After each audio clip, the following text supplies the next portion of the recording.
Mikwano gyange balungi njagala kubalamusaako nnyo yonna gye musinzidde olunaku olwaleero. Neebaza Mukama ku lwammwe, mwebalire ddala kuyimirira yonna gye musinzidde. Mukama mulungi nnyo nyini ddala. Olunaku lugenze lutya? Neebaza Katonda ku lwammwe abawadde obulamu, naffe atuwadde obulamu, atweyagala mpola mpola, atutwala w'alina okututeeka. Katonda nnyo nga sinaba kujja ku kindeese, njagala kubasaba gwe naali eyo, asabire eggwanga, teeka eggwanga lino maaso ga Mukama Katonda ayambe abantu, tuleme kulaba bintu biyinza kwesittaza bulamu bwaffe. Amiina. Musabire eggwanga, temukola fujjo nga mugenderedde. Nina positi gye nakoze olunaku lwaleero ku mikutu gyaffe egya Facebook. It's called the reverse psychology post. Reverse psychology post. Waliwo video ezimu ze naguddeko eyo ab'oludda olumu oluvuganya gavumenti nga bagamba nti ku luno mugenda era Abanyarwanda mwenna, Banyankole mwenna mugenda tubatwala Misinde, waakiri omusaayi okuyiika. Kakati nensiriikiriramu nendowooza post eyo, nendowooza videos ezo, naye nga abantu ababyogera bantu bagobererwa ate bawulirwa. Kakati nzisanze eyo, nina gye nzisanze eyo. In fact zabadde ndowooza yabadde TikTok live nagiguddeko bugwi, nzijukidde. The TikTok live abakulu bateeseza ku internet butya bagenda okugyako gavumenti ya Mwami Museveni, ate Abanyankole, Banyarwanda balina okugenda. Kati nenkola posti ku Facebook nengamba nti mwabagamba Abanyankole bagende, Abanyarwanda mugenda bagoba Misinde, nembagamba naye temukwata First Lady Itungo kubanga gyagwa, tembaga temumukwatako, abalala bonna mubagobe ne Itungo temumukwatako. Kakati being it nti it's a psychology reverse psychology post, ekyankalanya endowooza y'omuntu. Kati omuntu abeera wakati mu kattu nga talina kyakuddamu kubanga ategedde ekutte entegeera ye. Bamaliriza, bavuma, bayomba, oli musiru, bigambo bingi nnyo. Nali manyi otegeera, sigenda kufollowinga, nali manyi ngoberera omuntu ategeera. Kati awo omanyira nti babateeka ebintu mu mutwe, babattise, naye nga gwe kennyini bw'otuula wansi n'okirecyclinga tekijjaamu mu ndowoozayo. Obwawanika omukono tugoba Abanyarwanda, tugoba Abanyankole bave mu nsi yaffe, mukyalawo mu ddiiro Munyarwanda, Baganda abo balina omusayi gw'Abanyankole, tuwasiza abakyala Abanyankole, tulina kwegamba ensi etabuse n'omusayi, ogenda kumaliriza oli ludawa. So kino kikuzaayo okurecyclinga endowoozayo n'entegeerayo, mulimu okufiira obwereere n'okuwala n'abantu abatalina musango. Muntu omu tasobola kubaleetera kukyawa balala. Muyimbi omu yayimba n'agamba nti akalulu tekatwawula. Mpiriddewo buyitizaawo. Kati nno nga muntu alina n'abalokole, ngenda kwani following, ngenda kola ki, mbabuulira lunywe buli lunaku okumpa following ku social media wano sifunamu, siryako ssente. Actually nze nteekamu downloadinga videos, kuzauploadinga, kuupdatinga pages zaffe, it takes a lot of money, sifunamu. YouTube channel yaffe erina omutwalo gumu n'okusobogwa abantu, tetuggyako ssente. Naye abalala balinayo 2,000 lwanaaweza 1,000 lw'abantu, awo noggeko ssente. We are not like that. Abalala bakikola, it's fine, but nze si bwendi. Facebook buli kaseera tusaba accounts eyagala kuteekako ssente, we don't. No. Lwaki? Kubanga bwe naakikola muli nja kubeera n'ekisa gy'oli ng'olowooza nti onfollowinga nnyo kuba nti nfunamu. No. Nze nina source of incomes mwe nzijja ssente zange ezimbezaawo ne famire yange. Kati gwe okulowooza nti onfollowinga n'onyiga batoni ya follow, era gwe kikulowoozesa nti bw'onyiga ani follow nti ngenda kukaaba, nedda tebakulimba. Ebyo mubigambe bali eri abalala, I'm going to unfollow mbu beegayirire mbu kati bakyuse enkola yaabwe. No, I'm not that. Tebakulimba. Kulisizaayo nnyo, kulikirayo nnyo ddala. Nabadde nina video gye naguddeko awo video neyinza okubeera dakika ngana. Florence Rukundo ng'olina Florence Rukundo osobola omutaaginga, osobola omunoonya ngusaba busabi mushyalingire video eno emutuukeko, oba omusanga mu inbox yonna gy'omusanga. Nagudde ku video ya Florence Rukundo Uganda wano singa beba kuva gye twawuliriza ennyimba zaabwe oluyimba lwetugenda okudisikasinga ku lunaku lwaleero oluyitibwa bwaka. Nawuliriza bwaka edda nempeereza mu ministry nga nkozesa oluyimba olwo, nendaba effect yalwo, nendaba amaanyi agali ku luyimba, nendaba anointing eri mu luyimba. So Katonda yagenda naawe abantu bano edda yabawa ekintu naye tebakibikkulirwa mu biseera byabwe. Singa olwaleero ba Florence Rukundo singa beba ani bano, singa beba Darlin Check baffe wano e Uganda, singa beba Darlin Check baffe e Uganda, yes, singa beba Darlin Check baffe, singa beba Mercy Kinuo baffe wano, bonfuna ndowooza singa bali ku level ndala nnyo, kubanga banyeenya emisingi gy'emagombe lwekyo Mukama kyali abawadde. Kanisa neewulira amaloboozi Mukama ge yabawa, naye problem we yaviira wali wamu. Ngenda kuwa video ya Florence. Problem we yagira wali wamu nti tebaamanya kye baali balina. N'omukyalo omulala Betty Muwanguzi tebaamanya kye baali bakutte. Kakati ekirala ekizibu ekyajja nti tebaafuna baba mentalinga. Bwe baba nga baafuna ba mentors abayinza okuba mentalinga, then either nga kizibu kyali ku bo wakati aba mentalinga oba bwe ba mentalinga, bonfuna such a huge, kati kiringa muweereza Mukama ayitibwa Nathaniel Bassey e Nigeria.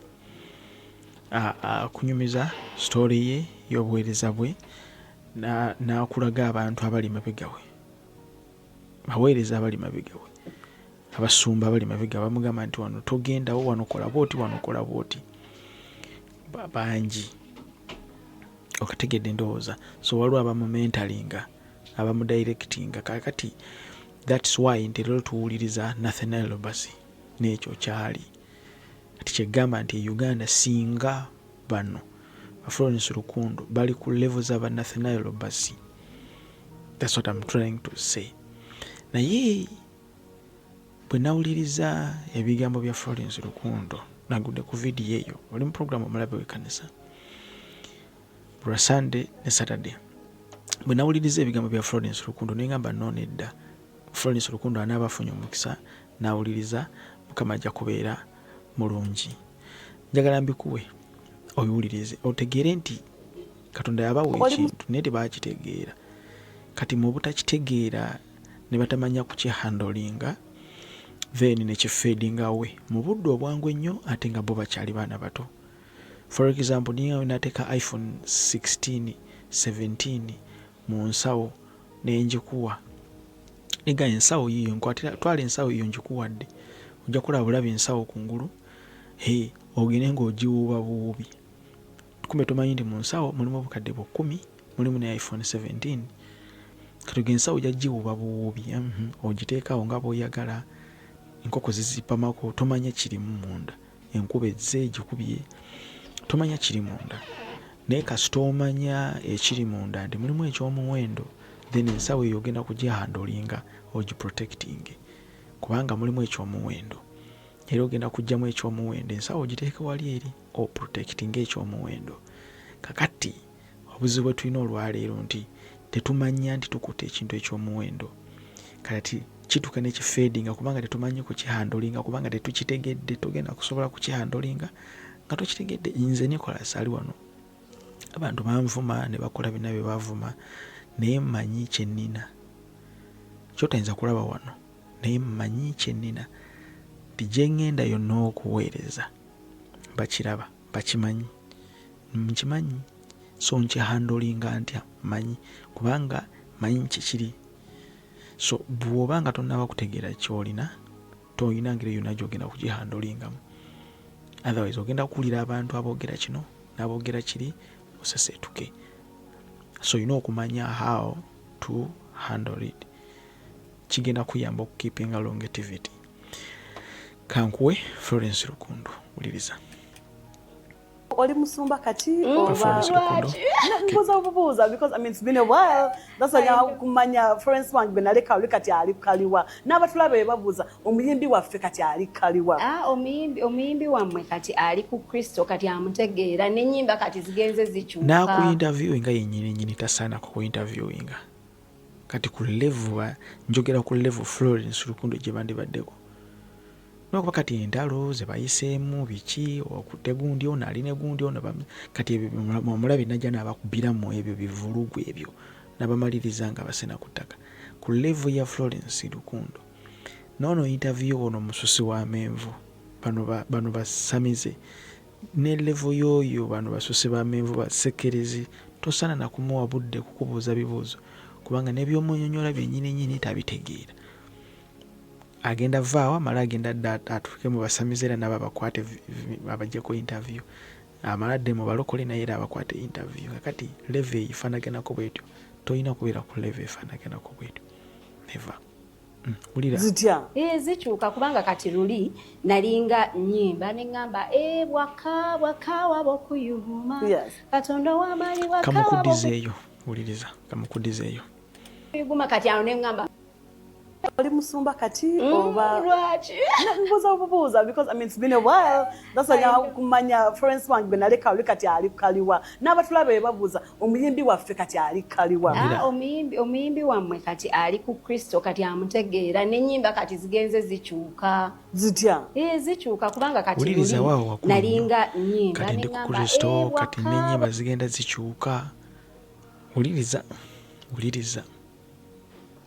kati luli wali oli kuki era ennyimba okyusa ki? Wuliriza Katonda w'amaanyi bwaka bokuyuguma kati awo neŋŋamba tusabe ake kubanga bwentyo bwe nali nkitegeera nga ndowooza nti Mukama alinga ng'oba bw'olaba emmandwa nti bw'obeera oli awe nti mukuba eŋŋoma ne mukuba ne bakuba ensasi bimanyi nnyo ebya gundi n'amala n'abakkako n'amala n'agenda. Naye ekyo kyali mu Old Testament. Kati bwe yajja yakka atuulira ddala mu ffe. Kati muggwe mwatuulira ddala wite yalingamu kati yafunamu obutuuze muggwe mwennyini era tandika okundaba ng'omuntu ali mu Kristo ate nze ndina Katonda buli eyakkiriza Kristo alina Katonda mu oli pastor? Ndi mwana wa Katonda. No njagala kumanya oli pastor kati nkomyawo nyinza obutakazaayo olw'obudde oba oyagadde ngenda kakuddizaayo onnyonnyoke kyengezako okunnyonnyola. Interview amubuuzizza nti obulamu n'ebirala kati nakkiriza Kristo kati nategeera Kristo n'ennyimba kati z'ennyimba nzitegeera luli eri nali sibitegeera bwe nayimba tumusabe yake bwaka so nannyonnyola n'akugamba nti edda Katonda yakkanga omwoyo mutukuvu yakkanga n'amaana addayo kati tulinganga abalina mandwa nebyerefa kati nga addidde oluyimba addidde message Mukama gye yamuwa message eyo ate ye n'agiddako n'agyandamayininga ng'omuweereza nga bw'omulaba waali awo singa bano bali wala nnyo mu music ministry Mukama yali abawadde naye obuzibu nti tebaategeera kye baafuna so obutategeera kye baafuna tebamanya kyajja kitya so tebayinza na kutegeera kigenda kitya era tebayinza kumanya how we can handle such anointing Mukama gye yabawa. Njagala nkuwa oluyimba lwe manyi lugenda kubeera mu copyright fragments naye tugenda kukigumira then yenfayo kine fragments sifunamu muntu wadde nti video banagigira nenfiirwa sente nothing. Now ng'oluyimba lwe nkulage scripturally mu byawandiikibwa oluyimba lw'omukyalo n'olugwawa lutuyamba wanga ffe ekanisa ye ate lwagamba nti yaluyimba mu bukyamu yali tamanyi yaluyimba mu bukyamu kubanga kati yalokoka yategeera mazima. Kino ekintu kino kyayogera kino waliwo enzikiriza eri eyo bannabbi b'obulimba bwe basomesa bino kankwe oluyimba lwa Florence Lukundo muwulirize.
Florence Lukundo bwaka oluba naye mwalulirako mulumanyi sigenda kululwako kakati ebigambo byayimba byonna biri wali eri mu bikola batume 10 bikola batume 2 n'olunnyo lusookera ddala gamba olunaku olwa Pentecost bwe lwatuuka bonna baali wamu mu kifo kimu amangu ag'okuwuuma ne kuba mu ggulu ng'empewo ewuuma n'amaanyi ne kujjuza ennyumba yonna nga bwe baali batudde ne kulabika ku bo ennimi bikola batume 2 masolo musoma kakati ebigambo bino byayimba bino tugende mpola.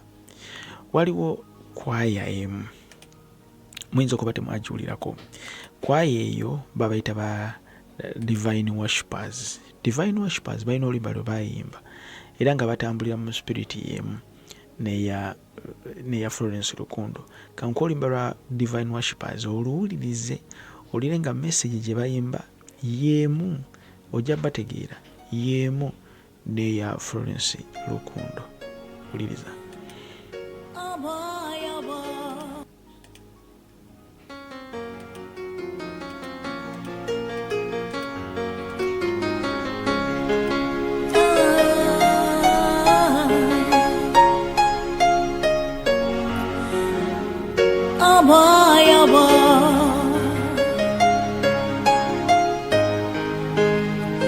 Tumwetaga tubewo moyo wo wasubiza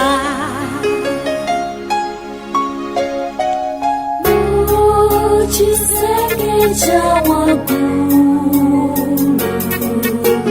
wewa kunganiranga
luli connected n'oluyimba lwa Florence Lukundo bwaka. Now ennyimba zino nzikozesezaako zonna in ministration. Budde butuduseeko mu bikolwa by'abatume 19 eri abalokole abalokoka. In fact Bible yabayita n'aba disciples. Apollos be yasisinkana nga tebamanyi nga tebayatula Kristo naye nga tebategeera kye bayita Mwoyo Mutukuvu. Mwoyo Mutukuvu nga tebamumanyi, tetumuwuliranga nako. In fact baga tetumuwuliranga nako naye nga balokoka. Abo tubalina mu kanisa bayitirivu nnyo, tubalina mu kanisa bayitirivu, tebamuwuliranga kuno. Mwoyo Mutukuvu oli wagamba nti Omwoyo Mutukuvu ayogera, tebamanyi na kumanya ayogera atya. Tuli ffenna kati abo tubalina bangi. Tulina abalokole bangi nnyo abali mu bikolwa by'abatume 19 n'Omwoyo Mutukuvu tebamumanyi. Kakati era tulinayo abalokolera abali mu Befeso 5:15. Befeso 5:15 omutume wa Kristo ng'ayogera n'abaweereza paka 18 eyo ng'eriyo abatajjula. Eriyo kye bayita okujjula. Mutamerukenga omwenge, temunywanga mwenge, biki n'ebirala, ne mutamerukenga Omwoyo Mutukuvu n'okujjuzibwanga. Kamebazibwe nnyo. Kati Befeso 5 budde sirina bonziruseeko. Befeso 5:15 ndoza tumusome nkozesa obudde buno butono. Befeso 5:18 kale 18 agamba so temutamiiranga mwenge kubanga mu gwo mulimu okweyagula naye mujjulenga Omwoyo Omutukuvu. Ye Befeso 5:18. So kitegeeza kinti eriyo abalokole be tulina wano nga tebajjulanga Mwoyo Mutukuvu naye nga baafuna Omwoyo Mutukuvu naye nga tebajjulanga Mwoyo Mutukuvu. Abo tubalina. Ate ne tubeera n'abalokole nga tebaafunanga Mwoyo Mutukuvu. Yes, twalokoka, Kristo yatuula munda muffe, naye waliwo kye tuyita acts, a presence y'Omwoyo Mutukuvu, ministration y'Omwoyo Mutukuvu. Eyo ndala omuntu yenna alina kasita akkiriza Kristo alina okufuna ekirabo eky'Omwoyo Omutukuvu. Eyo level nayo ndala. So si buli muntu akkiriza Kristo ndi atuuse ku level eyo ey'okufuna Omwoyo Omutukuvu, kubanga eriyo bangi abalokoka naye ng'alokose kubanga ekkanisa erimu ebyuma nungi nnene n'amwatuza celebrity. So n'alokoka bw'atyo era n'okufuna Omwoyo Omutukuvu tagenda na kukimanya, tamanyi na kitegeeza ki kubanga kiri kitwala kuyaayaana kwa muntu. Kati ye ali awo agenda bugenzi na kikungu n'osanga ekkanisa namba eri awo. Kati abo tubalina ekkanisa yetugiina mu bikolwa by'abatume 19 n'olunyolo lusooka. Kati abantu abo beetaaga ministration ya Lukundo, abantu abo beetaaga ministration ya Divine Worshipers. Nti bwe mba nnyimidde nga nnyimba oluyimba lwa Florence Lukundo bwaka mba nina simba siri mukola kye bayita self edification no, kubanga nze nina ekirabo nti bwe naakusimba omukono ogenda kufuna Omwoyo Mutukuvu. Era nina ekirabo nti bwe naayimirira mu luyimba lwa Florence Lukundo ne Divine Worshipers ogenda kujjula Omwoyo Omutukuvu. Ontegedde ndowooza nga Befeso 5:18 bw'ayogera nti naye mujjuzibwe ng'Omwoyo Omutukuvu. So tulinayo abalokole abatajjula nga Mwoyo Omutukuvu naye ne tubeerayo n'abalokole abaafuna Omwoyo Omutukuvu. Kati levels za njawulo, osobola okubeera ku level eyannafuna Omwoyo Omutukuvu. Kibi nnyo nti eriyo n'atakimanyi nti alina Omwoyo Omutukuvu. Kibi nnyo nti eriyo n'atamanyi Omwoyo Omutukuvu operating atya, akola atya. Manya ntya nti sirina Mwoyo Omutukuvu? How do I know? Manya ntya? Kwe kasita obeera omulokole ng'oli awo omumwa gwo gwo guyitamu ebigambo by'obuwemu nga bw'oyagala, tolinaamu na kansonyi na kesisiwala. Gw'owooza kimu nti ayogera ku musumba wange nkutwala nkuwalula misinde, ayogera ku musumba wange gwe twevuma twetwala. Okategedde akantu ng'okyawa n'okukyawa ovuma buli omu nga bw'ayagala. Just nkwadde ka sayini kamu akalaga nti Omwoyo Omutukuvu tali munda mu ggwe. Okategedde akagambo ako. Nze wakiri nva mu bulokole kasita omusumba yenna ayogera ku Museveni nze y'ekkanisa ngiddukamu ng'omanya. Ate nze kasita oli ayogera ku Bobi Wine awo wenjagala, kasita oli ayogera ku Bobi Wine obulungi y'ekkanisa wakiri naatuulamu y'ekkanisa naye nga sigenze mu eri ewagira Museveni. That's one sign of nti tolina kyomanyi nti Omwoyo Omutukuvu tatuula munda mu ggwe. Tomulina kubanga ye operation ye endala. nnyo kama yebazibwe nnyo kati ye embeera gye tulimu olwaleero. So ennyimba za Florence mwanyinaze Florence ennyimba zonnamu naye zikola mu bantu abali mu kkanisa abaalokoka naye nga tebajjulanga Mwoyo Mutukuvu, tebafunanga Mwoyo Mutukuvu, tebajjulanga Mwoyo Mutukuvu, tebamumanyi. Zikola mu abo abantu. Singa tuyimba ennyimba zo nzirabyeko nga nzikozesa neza divine worshipers abantu ne bajjula Omwoyo Mutukuvu ne yeebaka wansi okumala ssaawa nga nnamba tazuukuka naye nga kiki ali mu kujjula Mwoyo Mutukuvu, abalala nga bali mu kuresiivinga Mwoyo Mutukuvu. Byanjawulo. Abalokole bangi mu kkanisa mwe bali abatafunanga Mwoyo Mutukuvu. Bikolwa Batume 19 n'olunya olusooka disciples. Tuyina abalala abalokole nga bafuna Omwoyo Omutukuvu naye nga tebajjulanga Mwoyo Mutukuvu. Kati abo tulina okuministeringa eri obulamu bwabwe, okubapushinga okusobola okulabika nti nobajjula Omwoyo Mutukuvu era bafuna Omwoyo Mutukuvu. Kati ennyimba zo we zijjira kyolina okukozesa ekyo. Singa muli wala nnyo Florence, singa muli wala nnyo ne right now okulabika nti nno tubawulira nti mulimu bino obuweereza buno obutuulako bwoti ogenda kukola otya. It's really sad Florence, kiri very sad nnyo. Singa yimwe Badalini Cheke be Uganda, singa yimwe Bamasi Kinu be Uganda, singa yimwe Basala Kusto abe Uganda, kama yebazibwe nnyo. Singa mmwe bantu abakutte bendera wano nga muyimirira ne kati mwadda mu bikonsati, mwadda mu bya kwewalana n'oli tajja konsati yange, mwadda mu kusonda ssente, mwadda mu bya kulya bubeera obubeezi naye Katonda yabawa ekintu eky'omuwendo naye obuzibu temwakimanya kye mulina, ate bwe mwagattako nti temukimanyi kye mulina then ne mutamanya bwe mukihandolinga, kubanga tosobola kuhandolinga kintu with care na kukikuumisa bujja na bulungi nga tomanyi kyokutte.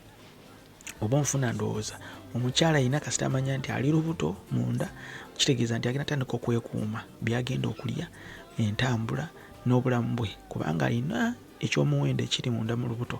Ne bw'aba nga tategedde nti kiri munda mu lubuto tagenda kweyisanga. Bw'amala okitegeera omukyala ng'ali lubuto, enneeyisa ye endala n'enneeyisa ye nga tanaba kulutegeera nti alulina. So kitegeeza kintu bw'omala n'otegeera nti olina ekintu ekyomuwendo ogenda kyeholinga mpola. Bayibuli kyeva esomesa nti omuntu kuuma ky'olina, omuntu yenna aleme kukikunyagako. Kuuma ky'olina eri mu kubikulirwa, kuuma ky'olina omuntu yenna aleme kukikunyagako. Kati ba Florence Lukundo mwakwata ekintu ekyomuwendo, mwareceiving ekintu ekyomuwendo. Singa yimwe basaala ssanyu olwaleero, Katonda abawadde eddoboozi, yabawa ekirabu, kwali kubikulirwa kwa maanyi nnyo nti na Florence ne bw'oyimba oluyimba olwokka n'ogera ne bakuyita okuweereza n'oyimba olwokka n'otegeera kyama ekirulimu. Nkubuulira amazima gennyini, abantu oyinza oleka ku ttaka abantu abajjudde Omwoyo Mutukuvu nga kitundu kya kkanisa kyonna kiri ku ttaka, kiri mu kuvuya mu Mwoyo Mutukuvu, abatajjulanga nga bajjula Omwoyo Mutukuvu. N'oyimira n'ogamba nti buli atajjulanga Mwoyo Mutukuvu ngenda va wano ng'ojjudde, n'oweegayirira ekyo ekirabo kyokka Mukama n'akikuwa, ng'obuulira oluyimba lwokka lw'okola oluyinza okutambuza amawanga ne gy'otamanyi na kumanya. Luyinza okukola revival mu Uganda olwo lwokka, kubanga teri gye batalina mu gundi mu radios, teri gye lutali mu kkanisa, lwakuba nti abamu balutwala bobi ne balutwala mu mbeera nti lwakusinza naye nga si kusinza. Naye ng'oluyimba olwo Omwoyo Mutukuvu lwaki tumuyita Omwoyo Mutukuvu ayina ndidda nenkiba kisomesa olulala obudde bunziruseeko. It's a portal.